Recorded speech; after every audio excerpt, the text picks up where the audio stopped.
Hello everyone, welcome back to my video channel. Let us continue with climatic factors, that is sunlight, temperature, water, air, gases, etc. Let's start with the first one, sunlight or light. So we know that light is the main source of energy in the earth for the existence of life, and the electromagnetic spectrum of light consists of three types, that is infrared rays, visible light, UV rays. The visible light wavelength of the visible light is 390 to 780 nanometer, and the visible light is the most ecological important light because it is necessary for photosynthesis. It is very necessary for photosynthesis, so called photosynthetically active radiation. So it is called as photosynthetically active radiation.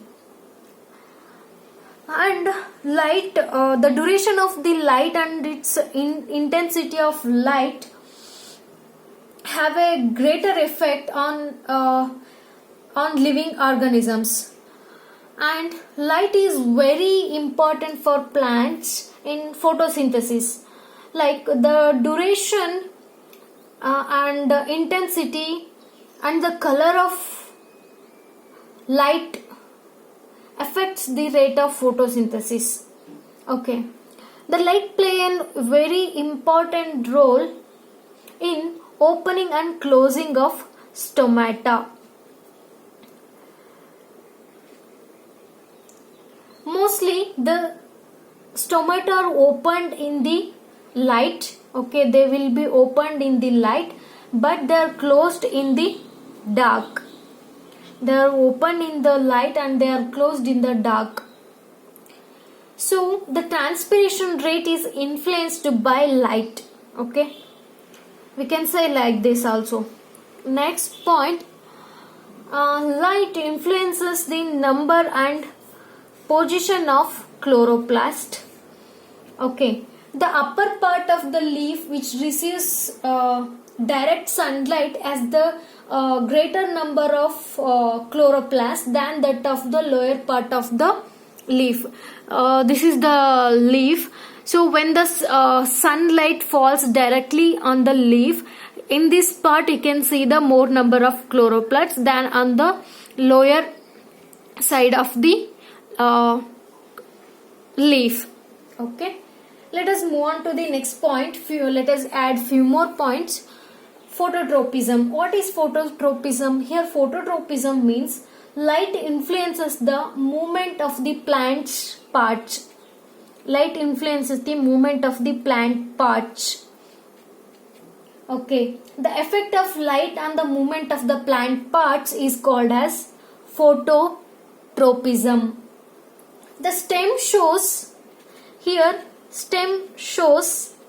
positive phototropism and root shows negative phototropism. Coming to explaining about the light,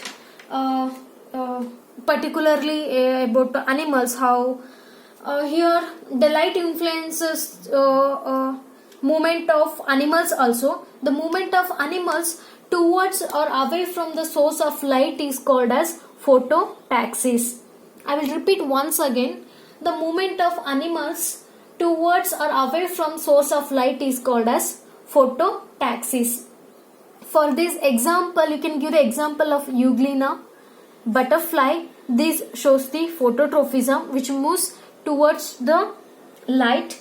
And next example, planaria earthworm. These are example for negative phototropism, which means that they move away from the light, sunlight.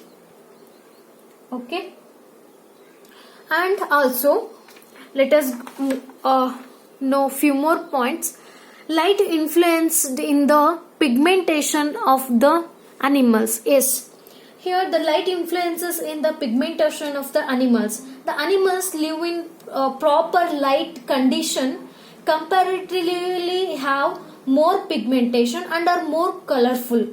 For example, cave living animals have lack of the skin pigmentation, whereas animals or humans living in the tropical region have more skin pigmentation.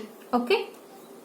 The next point, light is essential for colored and sharp vision in animals. So the animals live in cave, the animals which are live in cave or deep seas or in a burrow, those have properly developed eyes and poor vision. Okay, means what I'm liking to say here is that light is essential for colored and sharp visions in animals. So the animals live in a cave, deep sea and burrows, etc. have poorly developed eyes and poor visions. Okay, because in caves we can see the less light. In deep seas we don't get much light there, so the visibility will be very less. Let us move on to the next point. Light is essential for the synthesis of vitamin D in humans. Yes, vitamin D is very essential for the human, for peoples. 7-dehydrocholesterol converted into vitamin D in the presence of sunlight. And moving on to the next point, the light influences on the protoplasm. Light influences on the protoplasm of the animals. Okay, light influences on the protoplasm of the animals, and sometimes the sun rays penetrates the body and covers and causes excitation, activation, ionization and heating of the protoplasm of different body cells, results in the mutational changes in the DNA of various organisms. This is about the light. Let us add few more points for the light. Here, light affects the life of plants and animals. We know that. Here, heliophytes. Let us know what are heliophytes. Heliophytes are plants which are growing best in higher sunlight. Okay, example for that is sunflower. The next term, caesophytes. Here the plants which are growing best in lower sunlight. Example for this is lycopodium. Next, two more terms. What are facultative caesophytes? Facultative caesophytes means these are actually halophytes which can grow under shade.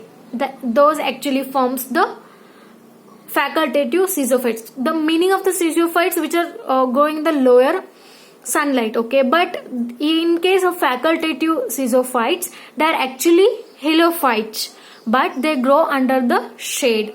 Those actually called as facultative caesophytes. Let us move on to the next point. Facultative halophytes. Here facultative halophytes means those are actually caesophytes but which can grow in full sunlight, means higher sunlight. Okay. Let us move on to the next point. The daily response of animals to light is called circadian rhythm. It is also called as internal clock because you can observe here when your body it has been confined to the particular time, that time only you are going to wake up, that time only you are going to have food. So if that clock is varied, you feel some kind of uncomfortableness, means that you have a inner body clock. Okay, that is actually called as circadian rhythm. The daily response of animals to light, that is called as circadian rhythm. Let us move on to the next point. The activity of an organism during the period of light in 24 hours has 5 categories. Okay. Those are diurnal animals, nocturnal animals. Then next one is auroral animals. Next one vesperal animals. The fifth one crepuscular animals. Let us know what is diurnal animals. Here diurnal animals are which are active in daylight. Those are called as diurnal animals. But for this example you can give example of birds, man, okay, which are active in daylight. Die means do, which are active in daylight. Coming to the nocturnal animals. Here nocturnal animals which are active during night. Those animals are called as nocturnal animals. And example for this we can give example like moths, bat, cockroach. Those are the example for the nocturnal animals. Let us move on to the third one, that is auroral animals. Here auroral animals are those which are active at dawn. Dawn means is the early hours of the day. Okay. Example for this is Bubalculus. Bubalculus is a bird you have very familiar with this. That is a white bird which has the yellow beak.